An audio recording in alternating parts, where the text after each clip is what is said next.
إجراءات جديدة من السيد الحموشي تم تطبيقها بالحرف الواحد وبشكل رسمي. برافو برافو للسيد الحموشي على هذه البادرة الطيبة والالتفاتة الكبيرة. شكرا لك يا أسد نيابة عن كل المغاربة. سيفرحكم كثيرا ما قام به السيد الحموشي قبل قليل.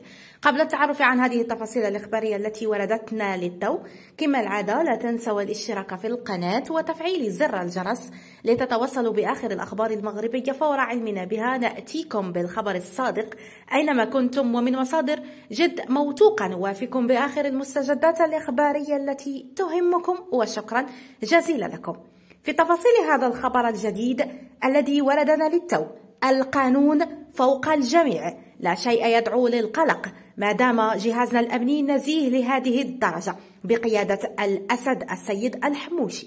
وفي تفاصيل هذا الخبر الجديد، تماشيا مع الاستراتيجية التي تنهجها الإدارة العامة للأمن الوطني لمحاربة كافة أنواع الجريمة، قامت المنطقة الأمنية الثانية بحملة تمشيطية بجل تراب سيدي يوسف بن علي تحت إشراف رئيس المنطقة ونائبه، وذلك بأوامر من السيد الأسد الحموشي. هذه الحملة أسفرت على العديد من الاعتقالات بالجملة تقدر ب80 شخصا، من بينها إلقاء القبض على عصابة إجرامية مختصة بالسرقة والعنف وتوقيف آخرين بحيازة واستهلاك مخدر الشيرة والكيف والسكر العلني، وضبط حوالي 140 مخالفة مرورية، وإحالة 20 دراجة نارية للمحجز البلدي وسيارتين 2، والعديد من الأشخاص الآخرين منهم متشردين ومتسولون مختلين عقليين. هذا وقد شاركت في هذه الحملة التمشيطية العناصر الأمنية التابعة